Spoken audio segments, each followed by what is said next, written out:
Okay guys, so it's time to move to the first concept connected with converting the advantage, and this is going to be simplification or liquidation into a winning endgame or a very simple position. So we're also going to discuss the importance of correctly assessing the need to exchange pieces. And the first example is a very short one and a very high quality game, although played some time ago, because in the 1957 played between Tigran Petrosyan and Mark Taimanov. So I'm sure introducing those players is not necessary. And you might be wondering, why do we look at this position from White's perspective? After all, it is White who is down a pawn, and it's not really clear what White's advantage might be about. Well, in fact, this is an exception from the majority of the positions we're going to cover here in this course. White is actually not having the material advantage here, as you see, and his positional advantage could easily be challenged. But when you dig into this position for a moment, when you start analyzing it, you realize that it is White who is at least having the initiative. So White can continue playing this position in a couple of ways. Of course, it needs to be a forceful way without allowing Black to counterattack, because White's king is also very vulnerable. But since it is White on move, White can proceed with, for example, Queen f8, harassing the Black king. Then if the king goes to the 5th rank, which is compulsory, the queen might go to c5, and well, there is still a series of checks, so potentially one could be interested in continuing attacking the Black king. So that's one option, but there is also another one, and in fact it's much more convincing once you realize that if you take all of the pieces off the board, the pawn endgame will be winning, thanks to the fact that White has an outside passed pawn. So, in other words, try imagining that there are no queens and no rooks in this position, and try to calculate whether the Black king is going to be on time or not, in order to prevent the a pawn from getting promoted.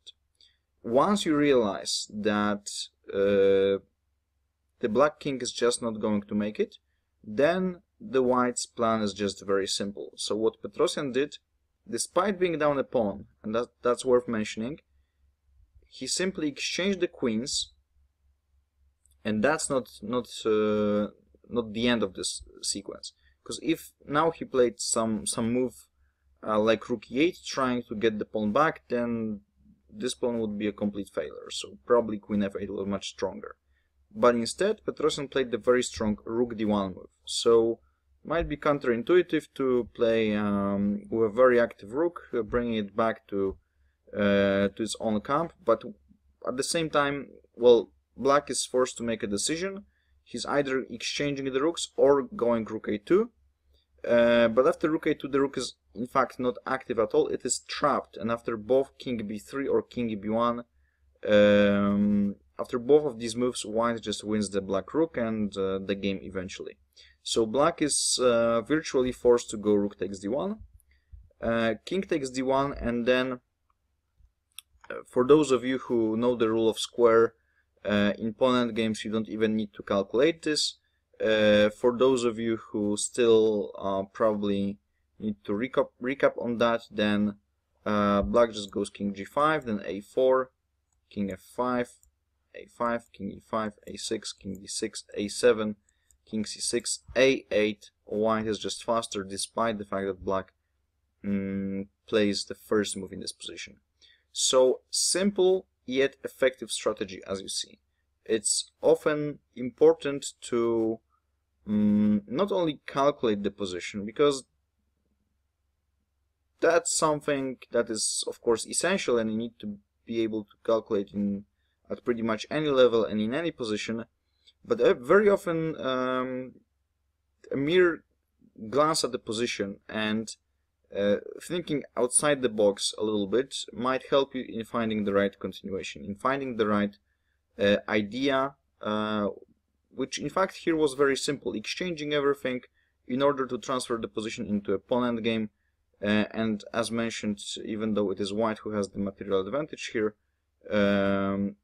white just wins thanks to his outside passer. Okay, so I think this was pretty straightforward and no further explanation is needed here. So let's move on to the following example. Okay, so this might seem like a huge step forward, meaning that the position is much more complex and there's many pieces on the board.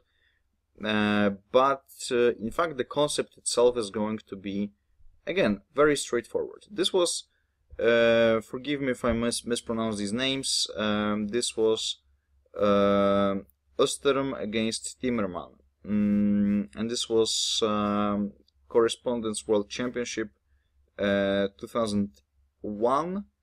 I'm not really sure how strong those players are, because in case of correspondence chess,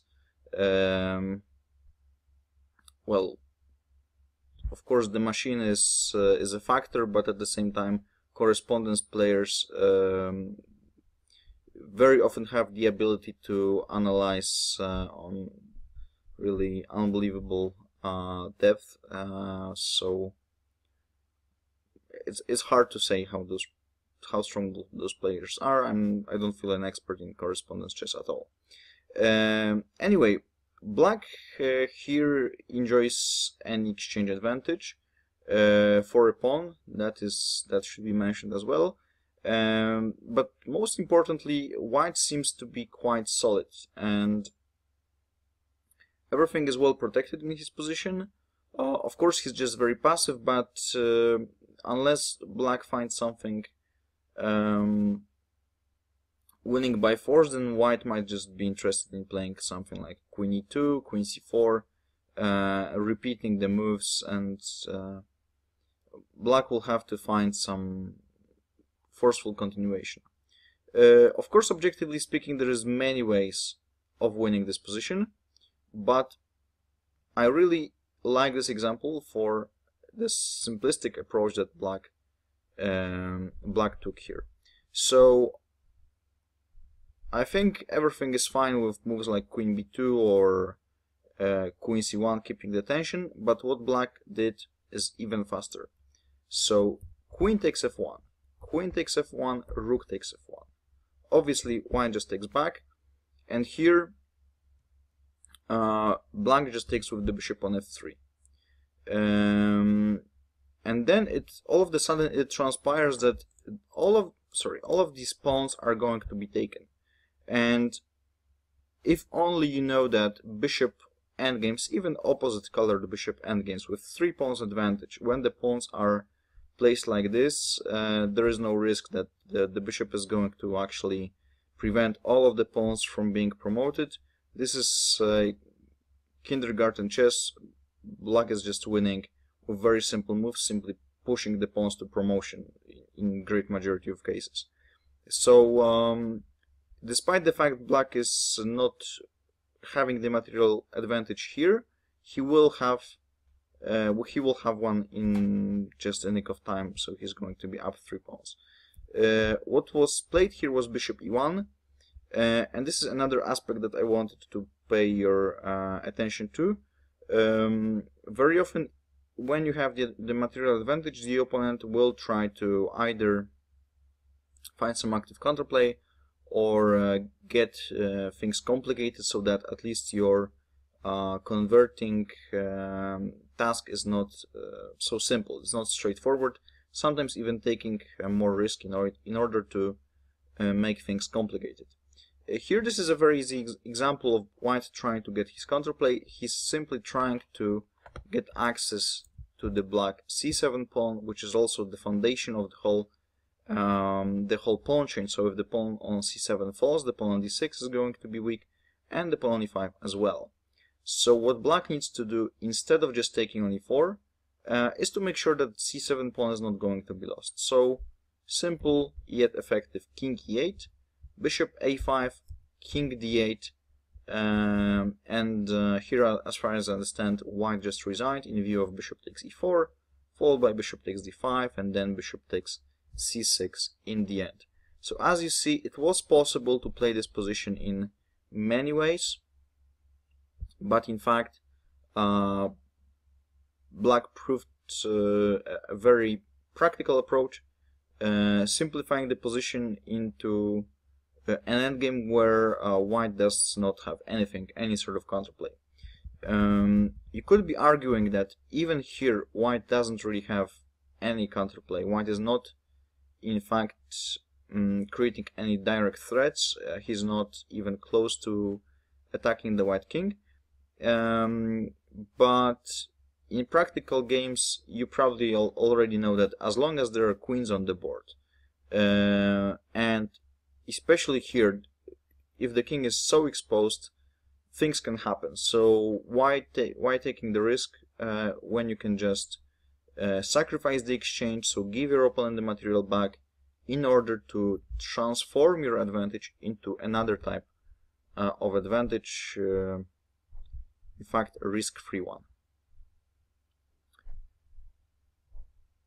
Okay, so I think everything should be clear in this example by now, so let's move on to the next one.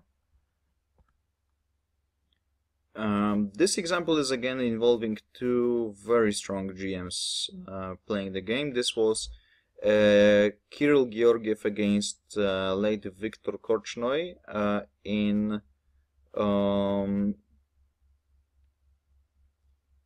1998, actually. In fact, Georgiev was the higher rated of the two, but obviously whenever, well, you probably know that Korchnoi was an active player practically till the end, and he was still able to make some surprises over the board, even when playing against stronger opponents. So this is the position they got. White seems to have a very simple winning position, but in fact, since his h and f pawns are not connected, this still requires some technique, and in fact black has his position very compact, so he might just be playing moves like king g6, king f7, asking white to prove that he has a plan. And at the same time, obviously moves like knight g4 are in the air, so white needs to be very careful. And Georgiev came up with a different idea. He didn't want to play this rook against knight endgame, which is objectively again winning. There is many options of playing this position. The position is not forcing, first of all, so you can play f3, you can play h3, you can probably even opt for something like king f5, or you can play rook a4. So there's many moves, and it's hard to say which is the best. But in fact, Georgiev found the best continuation, and the best is, in my opinion, always the quickest. Or I should probably rephrase that, and the quickest way to win is the best. And Georgiev just realized here that after rook takes f6, g takes f6, king takes f5, even though the material is balanced, the pawn endgame is just winning. And this is due to the fact that white's king is just much more active, and sooner or later the black king will have to give way and either allow the king to go to g6 or e6. So perhaps a word of explanation is required here. We can just assume that black is going to be stubborn in defending this position, so let's make a little simulation of what could happen. For example, king g7. Now perhaps king e6 is not really the best idea because of king g6, but even that should win. But I think the easiest would be just to play h4 first. If king f7, then h5, king g7, king e6, and the pawn on f6 falls, and sooner or later white is actually going to grab the second one, and 2 versus 0 is just hopeless for black. In fact, hereafter h4, black could also be trying to play h5, because other moves just don't make any sense at all. Then again, king e6. The only move that does not blunder the pawn in one is king g6. Then f4. Black is again just squeezed. If he plays f5, then there's king e5. Winning the pawn in the game, same thing. King g5, king h5 wins the remaining pawn. If instead black goes king g7 here, then white just plays f5. And those of you who probably who just mastered the pawn endgames and the basic concepts in pawn endgames, which is here the key squares, probably remember that the key squares of the pawn on 4th rank and the pawn on the 5th rank are the same, and they are placed in this case on e6, g6 and f6. So since the pawn is on f5, white already acquired the control over e6 square, being one of the key squares. Black is just completely lost, and the fact that there are additional h5 and h4 pawns is just completely irrelevant. White would just be winning here even without the h pawns. So even if he doesn't win the h pawn, he's winning, but here he could even go for the h pawn and win this as well. So I'm not sure if Georgiev actually had to calculate it, or maybe he just knew this position or very quickly evaluated this. But this, in my opinion, proves that that the analyzed pawn games proves that this is just the quickest way to win. Black is really hopeless in those pawn games simply due to his inactive king. Okay, so I think those were relatively simple examples, quite straightforward ones. And in the following video we're going to discuss a bit more complicated games or fragments of the games, and in order not to make this video too longish, let's just quit here. So I hope you enjoyed those examples, and thanks for watching.